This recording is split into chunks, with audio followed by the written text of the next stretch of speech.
پس از او خاطر برای از او باید طیبین باشه. از او خاطر میگه و طیباتو، زنان پاکیزه و پاک دامن، للطیبین برای مردای پاک دامن است، و طیبون مردان پاک دامن، للطیبات برای زنای پاک دامن است. بعضی مفسرین خبیثات و طیبات و خبیثون و طیبون تنها مردا و زنا گرفته، لیکن اصل است که حکم عام است.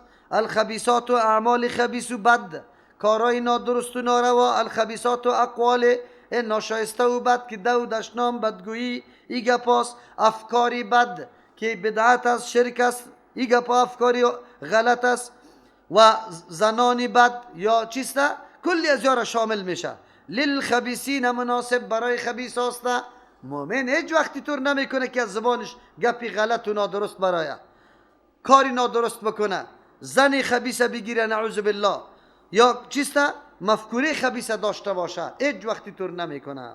چرا که هر کس مطابق شان خود سخن میگه، عمل میکنه و زندگی میکنه. هر کس مناسب شانش. اگر کسی طیب است عمل شایسته میکنه، طیبه، قول شایسته را همیشه در زبانش است و فکر شایسته داره و همنشین شایسته با شایسته با مردمایی که واقعا قابلیت داره قطع از مجلس میکنه، چی یک ساعت باشه چی تمام عمر. مثل زن شایسته را برای خود میگیره، چرا که خودش شانش تقاضای از این گپا را داره. نه که نعوذ بالله خودش بسیار آدم نیک باشه اما هم مجلس خود هم قرین خود آدم شخصی را انتخاب بکنه، زنی را انتخاب بکنه که بد دامن و بد کردار باشه، اقوالش بد باشه، فکرش بد باشه. یایت برای ما میرسانه که ما نشست و برخاست دوستی با کسی داشته باشیم که مفکوره درست، عملکرد درست، اخلاق درست، اقوال درست داشته باشه. با اینطور مردم انسان باید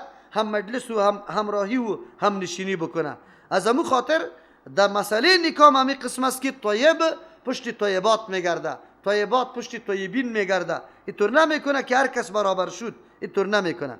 اولئک مبرؤون مما یقولون، این مردما مبرؤون مما یقولون، یا پاک کرده شدگیستن از آن چیزی که مردم بیان میکنه. لهم چرا که و پاک هستن، لهم مغفرتون، این مردما که عایشه صدیقه رضی الله عنها در رأسش میآید، برایشان مغفرتون بخشش است و رزق کریم، روزی خیلی عزتمند است که الله متعال برش میده. یا ایها الذین آمنوا لا تدخلوا بیوتا غیر بیوتکم، تعالی الله متعال احکامی که تعلق به زنا داشت او را بیان کرد، آدابی که مناسب بود بعد از شنیدن اگر انسان یک کسی را نسبت تهمت میکنه. آلی الله متعال کدام ذرایعی را که سبب مفضی میشه به سوی زنا او را بند میکنه. آدابی برای حفاظت چیست؟ از زنا، جلوگیری از زنا. چی رقم خدا از فحاشی و از زنا جلوگیری کنیم؟ قرآن کریم برای ما درس میده. اول درسش مسئله استیزان است. زمانی که تو در خانه کسی میروی زود که داخل نمیشی، صحیح نمیکنی داخلی حویلی را، بلکه اول اجازه میگیری، بعد از او در یک طرفی دروازه میستاد میشی، پس از او داخل میشی.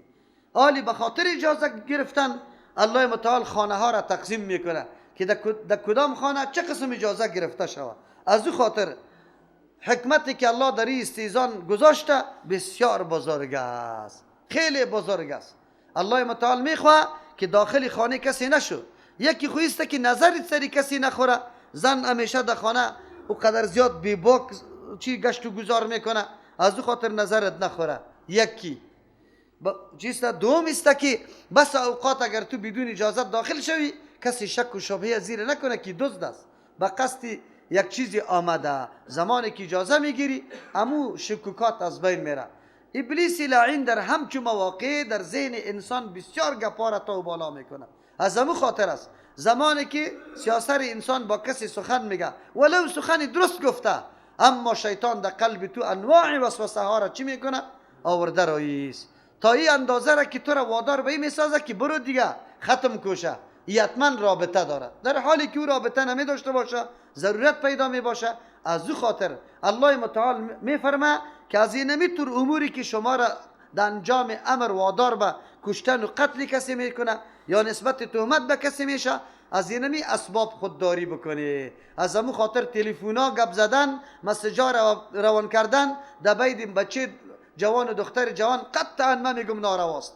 ولو که مسئله شرعی را پرسان میکنه باید پرسان نکنه قطعا، به خاطر که اینمی یک دام است برای اینمی گپا. از او خاطر چیسته خواهرایی که یا برادرای جوان ما که گپا را میکنه با وصفی که اخلاص داشته می باشه یا به نیت خوب میکنه، لیکن این گپ انجام و عاقبت خیلی خطرناک داره. این من باز بارها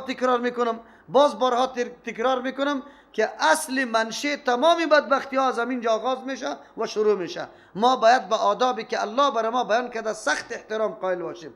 الله که کدام آداب برای ما بیان کرده این بسیار زیاد مفید و ثمر بخش است، ما به این آداب باید عمل بکنیم. زمانی که در خانه کسی حتی داخل شده نمیتونی، پس چطور شده میتونه که تو مسیج روان میکنی و اظهار محبت قطعی از میکنی؟ لیکن همین محبت ها کلش کاذبانه است. من تو را به خاطر حجاب دوست دارم، من به خاطر دینداری دوست دارم، این گپا غلط است قطعا. اگر به حجاب دینداری دوست داره بره و مادری خود روان کنه در خانهشان تحقیقات بکنه، بعد از او خواستگاری بکنه، نه ای که در مسجد و تلفن گپا شروع میشه. این گپا کلش ادعاهای کاذبانه است، منافقانه و دروغ است، ولی به الله معلوم است. امی زبان در روز قیامت سرت شاهدی میده، اما مسیجی که نوشته کرده امی انگشتا در روز قیامت سری تو شاهدی میده. از او خاطر نکنی. چرا؟ چی ضرورت داره؟ الله متعال برای همگی راههای بیرون رفته برای ما پیدا کرده، از او خاطر نشوه که از ما کارای غلط شوه.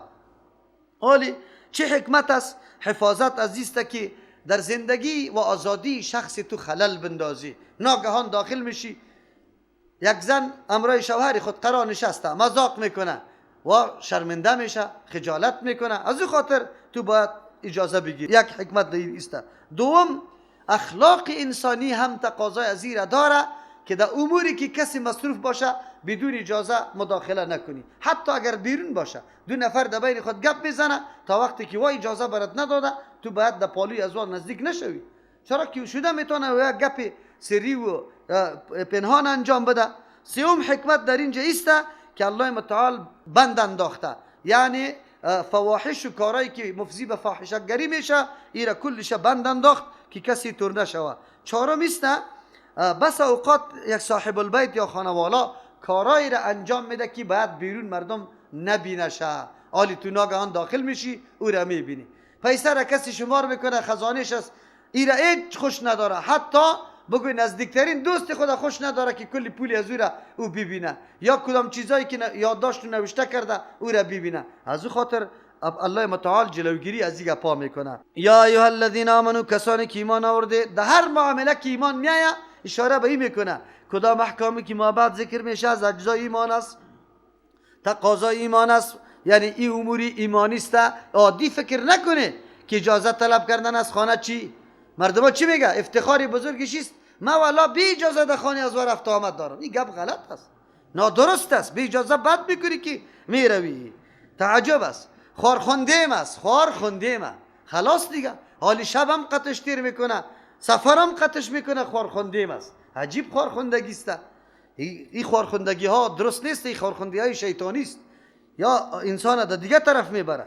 حالی دوستی کامل در بین مردم کدام است که والا زنش از ما ستر نمیکنه. این گپ غلط است. ستر کنه، دین برات گفته که ستر کنه.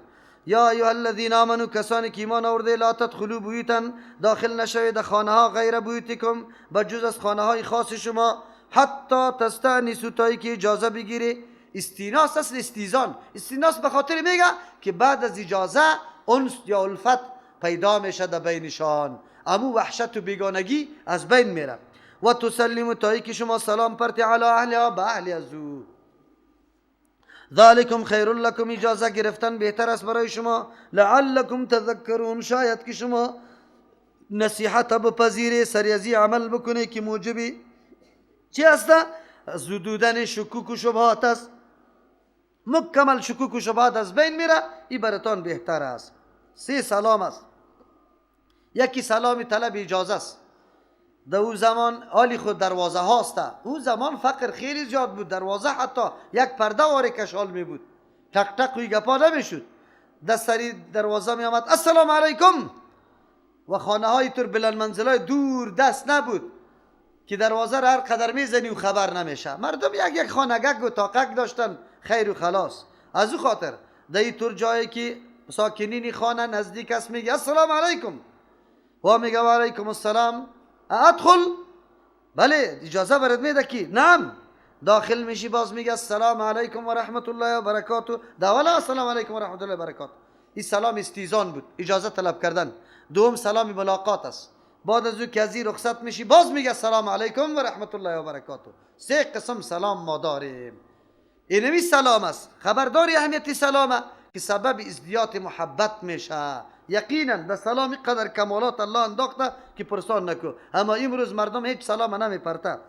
آلی در جای سلام تق تق کردن دروازه چون نمیشنوه، یا است که زنگ است یا است که تلفن است، اما تالش میزنی السلام علیکم، یا است که شناختی کارت روان میکنی مثل که در اروپا در ایجا است. اینمی کلش استیزان است. جای استیزان میگیره بعد اول امیر رقم شوه. غیر از خانه های خود در دیگه خانه های کسی که میروی استیزان بکنی، یکی خو استیزان بکنی. چرا؟ بهتر است براتون. فَإِلَمْ تَجِدُوا فِيهَا، اگر شما پیدا نکردید در این خانه ها احدا هیچ کسی را، فلا تدخلوها، داخل نشوید در این خانه ها حتی یؤذن لکم، تا که اجازت براتان داده شوه. و این قیل لکم، اگر گفته شوه از درون خانه براتان ارجعوا، پس بگرده، فرجعوا، پس بگرده، هو ازکا، این خیلی پاکیزه تر است لکم برای شما، والله بما تعملون علیم، الله به هر کردار شما خوب علم داره که چی میکنه. امی آدابی که الله براتان بیان کرده ایر عملی میکنه نمیکنه الله میدانه. الله برات گفت در خانه تا وقتی که اجازه برات داده نشده داخل شده نمیتونی. البته استثناء برای خود داره. در کدام خانه که نعوذ بالله آتش در چیسته شعله‌ور میشه، آلی یکی کدام حادثه دیگه میشه، زلزله میشه، تو میدوی برای نجات کسی، یا مثلا دزد آمده، در این طور صورت ها بدون اجازه داخل خانه شده میتونی. چرا؟ این حالات استثنایی است. در غیر از او تا که اجازه برات داده نشده تو باید داخل نشوی. اگر یکی خو اگر هیچ کسی جواب نداد تو پس میری 3 مرتبه السلام علیکم السلام علیکم السلام علیکم، یا اجازه است داخل شم، اجازه است داخل شم، اجازه است داخل شم میگی. تا 3 مرتبه اگر جواب دادن نشد، یا است که برات جواب داده شد که برو کس نیست در خانه، برو دیگه، استاد نشو چشمی تلک کرده استاد هستی. سیاسر برات آیسته کرده میگه که کس نیست در خانه، او تو شل هستی دروازه را زده رایستی و برادر خود نیست. خب قرآن کریم اسلام اینقدر دینی بسیط ساده است. در اینجا مسئله خفگان قطعا بعد متصور نشه. ابو موسی اشعری رضی الله عنه آمد سری عمر رضی الله داخل میشد، گفت السلام علیکم. عمر رضی الله مصروفی کدام گپ بود سلامش نشونید، 3 دفعه سلام داد، عمر رضی الله نشونید. شونید خو توجهش نیست که اجازه برش بده. ابو موسی رضی الله پس دور کرد. خادم خدا گفت برو که همینجا صدای ابو موسی آمد، برو بگو بیا که داخل شد. بیرون برآمد که نیست. گفت تو خو نیستم. ابو موسی رضی الله را طلب کرد که کجا شدی؟ گفت من 3 مرتبه چی کردم تو مرا جواب ندادی، از خاطر پس دور خوردم. گفت چرا پس دور خوردی؟ گفت اینمی رقم مامور شدیم از طرف رسول الله صلی الله علیه و سلم. گفت نه این قبول ندارم، تا که سری گپ شاید تیر نکنی ماندنید نیستم. از همون خاطر رفت از انصار شاهد آورد. ابو سعید خدری رضی الله عنه که خردترین صحابی بود، او شاهدی داد که بله رسول الله صلی الله علیه و سلم ما را گفته که 3 مرتبه اجازه طلب کنه، که اجازه داده نشد پس بگرده. بعد از عمر رضی الله عنه سخنش قبول کرد. از او خاطر 3 مرتبه اجازه طلب کو که نداد برو بخیر. ده مسئله تلفن هم امی گپ است. یادتان باشه این ادب یاد بگیره. گرچه آداب تلفن خیلی زیاد است، تقریبا 22 ادب. من یک جمعه گپ زده بودم، با تاسف که جمعه هایی بود که در موبایل ثبت میشد، در کامera ثبت نمیشد و بسیار مهم است مسئله موبایل. امروز این موبایل ها آنقدر اهمیت داره که هیچ پرسان نکو. زنگ که به کسی میزنی 3 مرتبه که زنگ تیر کرد که بالا نکرد قطع کو. ادب یاد بگی. سعی کو که وقت نماز خونه است، وقت خواب خونه است، وقت خوردن نوشیدن خونه است. شما باور بر الله بکنید اگر ما با تلفن‌ها جواب بگویم دیگه به کل عمرم در جواب تلفن تیر میشه. در رمضان مبارک فقط صامت میکنم، هر قدر زنگا که میاد بالا نمیکنم چون مصروف میباشم در بعضی جا. دیگه وقتا خو خیر در بس اوقات جوابام میدم، به خاطر که اکثر مسائل مردم سوال میکنن. خدا به تلفن است که اول موقع زنگ زدن بفهمی. باز فرق است بین مردم. یک آدم است دکاندار است، کارگر است، او هر وقت چیست موبایلش عیار است ضرورت داره. یک آدم دیگه است که او موقع جواب دادن نداره. در ترجمه قرآن کریم هستم برای من زنگا میاد. حالی من چطور کنم ترجمه قرآن کریم بس کنم؟ یک آدم باید بدونه کریم، یعنی موقع خواب است. موقع خواب آدم باید بدونه، آدابش است. 3 مرتبه زنگ تیر کرد بالا نکرد، فقط قطع کو. حتما یا در تشناب است، یا در کدام کار مصروف است، یا خواب است، یا در نماز است. مردمایی که نمیدونه بازالی نعوذ بالله لعنت الله دیگه آمده. این مردما آنقدر بی حیثیت هستن که در موبایل خود هم پول میده در کامپیوتر والا، هم باز نغمه ها و چی را بگویه موسیقی را ثبت میکنه که زنگ برش میاد، باز چی شوه امو خواندنا را بکنه. قدرت الله کل اناء ینزح بما فیه، هر ظرف امو چیز میچکانه که در او موجود است. امی بدبختا کلی عمرشان در بیراحت تیر شده، در موبایل خودم امی سازه بیرا. یک روز دینم اینجا نماز پیشین بود، به یک نفر آمد حنفی است، حنفی ها خو میگه که دست دیگه ترکیدی 3 دفعه شد خلاص شد دیگه، در جیب کدی کشیدی هی بیخی عملی کثیر میشه، برو نماز تبا میشه. این دیگه خواندن امانده خواندن. او اینطور تلفنای چی بود؟ تلفنای چینایی که اوه دیگه نماز مردم خراب کرد. این بدبخت همی کم نمیکنه که از جیب بکشه بند کنه. موبایل از جیب کشیدن بند کردن هیچ پروا نداره، ضرورت است. خلل در نماز مردم میشه. مردم این گناه را نمیشناسه که دیرمی کار ما در مردم گناه. شما خبر داری که گناه کبیر است که با موجب تو دیگه مردم خلل در نمازش واقع میشه. این گناه کبیر است. اینجا طور بود که تا چندین دفعه یک مرتبه دیگه ما در یک جای بودیم، تلفنی ما بیرون مانده بودم، صامت نکرده بودم، ما که دمی نماز استاد شدیم که زنگ شروع کرد. حالی طورام نیسته که او آدم بند کنه، میزنه که جواب نمیده، باز قطع میکنه، باز شروع است تا که نماز آخر کردیم. البته او بیچاره خو جی مناظره و بحث داشتن، از او خاطر شله بود که برای جواب داده شد. او ما خبر نه، ما بسیار قار شدم، حتی کلمات خیلی شنیع از دهانم برآمد. لعنت الله. ما گفتم که امی قدر گپ نمیفهمی که جواب نمیده، خب میفهمی که حتما این در نماز است یا چیست. منظور است که انسان احتیاط کنه، خود انسان هم قطعی موبایل احتیاط کنه، صامت کنه و بعد از او نغمه های غلط و ایره نمانه. بسیار یک چیزی که تو سرش آگاه شوی، او نغمه و ساز نباشه. چرا در هر مرتبه که بری تو نغمه تو میشنوی انشالله تو یک گناه را کمایی کرده، لهوی حدیث میشنوی.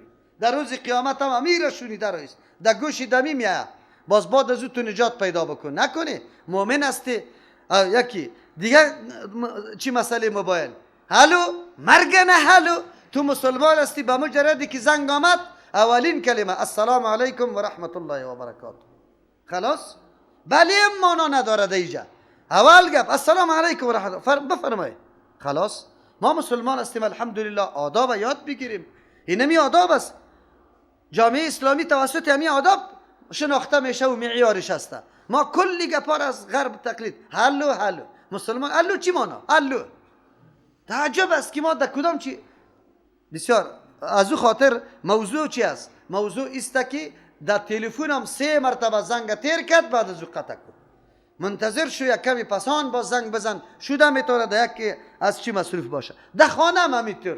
بالکل تو را دوست داره لیکن آدم در حالت غسل کردن است. تو دروازه را زده رایستی دق باز دروازه زدن چی رقم باشه؟ شیخ صاحب که دروازه را میزنه دل بکفه که البته کدام چی آمده. او برادر خواسته که تک تک تک آهسته. بعضی قوما دروازه را که میزنه دلت بیخی میبرایه. این قدر وحشتناک، خصوصا در 12 و در شبا. یک روز ما در خانه نشسته بودیم، دروازه زده شد، تو میگی فقط نیروها آمده دیگه خانه را محاصره کرده. آخر چیز برآمدیم، والا ما یک قاری بود پشاور شناخته ما بود، ما را روان کرد که می توستی. ما گفتم اینا مرا بیبی که هستم یا نه؟ مرا بیبی هیچ حیثیت ندارن، هیچ جمعی آداب نمیشناسن. آخر علتش چی است؟ علتش این است که مردم یک روز در ترجمه قرآن ننشستن، یک روز در حدیث پیغمبر ننشستن، بس کلان شده در موبایل گپ میزنه، های هوی شروع کرده می باشه، مردم از خواب میخیزاره. او برده که موبایل از خط شایسته است گپ بزن. گپی چی نیست؟ آداب است. در موبایل بسیار آداب است. ان شاء الله یک جمعه را تخصیص میدیم که در مورد آداب از این گپ بزنیم. بسیار مهم است که چه قسم گپ زده شود، مطلب زود ارائه کن، مصرف زیاد نشود، وقتی کسی را زیاد نگی. حالی تو تو بیکار هستی، مولوی صاحب خوب هستی، جانت جور است، جانت جور است، چون یک دفعه گفتی جانت جور است خلاص دیگه. ولی تو وقت زیاد داری من ندارم، این گپا را باید در نظر گرفته شوه. این جمع میطور است. ببینید در دین زمانی که برات پس گفته شد که پس برو، نگو که مرا چرا از خانه خود پس روان کرد. موقع نیست، همین موقع داخل شدن خانه نیست. خلاص در یک کاری مصروف هستن که نمیخوان تو در اونجا داخل شوی. خفه نشو، صحابه هیچ گپی نبود، خفه نمیشدن. امروز اگر در خانه آمد تک تک که تو دروازه را باز نکدی، اوه سالا جنگیست کتر، ما آمدم در پشت خانه او تو مرا چی نکردی؟ اجازه نداد. او مرد که شاید چی نباشه. از امو خاطر در اینجا آدابی که برای ما بیان شد 3 دفعه چی بود؟ اگر کسی جواب نداد یا کسی نبود پس بگرد. هو ازکی لکم، پاکیزه است برای شما، والله بما تعملون علیم. لیس علیکم جناح، نیست بالای شما گناه یا گرفت ان تدخلوا بیوتا، که داخل شوید در خانه هایی که غیر مسکونتن، که دو سکونت کرده نمیشه، فیها متاع لکم، که دو منفعت شما هم است. این خانه های عام است، مسافرخانه و هتل، یعنی ترجاها یا دکان کرایی به خود گرفته ای، در اونجا کسی سکونت نمیکنه، اونجا موتور داخل شده میتونه. چرا که اصل اجازت طلب کردن به این خاطر است که مردم در حالت ناگوار نبینی و سبب واقع شدن چشم بالای یک امر نامشروع نشود. والله یعلم ما تبدون، الله میداند آن چیزی را که شما اشکارا میکنه، و ما تکتمون، آن چیزی را که شما پنهان میکنه. پس اینجا برای ما 3 قسم خانه ها شد. یک خانه شخصی خود انسان است، خود انسان، دو خانه بدون اجازت هم داخل شده میتونی، چرا خانه خودت است. دوم خانه از دیگه کساست که در اونجا سکونت مردم میکنه، ولو که مادریت است، ولو که همشیریت است، اجازه طلب میکنی بعد از او داخل میشی. هر کسی که است ساکنین است، اگر اجازه ندادن تا بدر پس میری. سوم خانه عام است که هر کس داخل میشه، هتل، مسجد، مسافرخانه، دکان، در اونجا باز اجازه چیست؟ حرج نیست. اگر اونجا هم بگو اجازه است خوب است، اگر نه که اجازت هم طلب نکردی، چون که اذن عام است. دکاندار کسی نمیگه که تو نبیا سودا نگی، مسافرخانه کسی نمیگه، هتلی کسی را نمیگه، مسجد کسی را نمیگه که تو نبیا. از او خاطر در اونجا سری تو حرج نیست.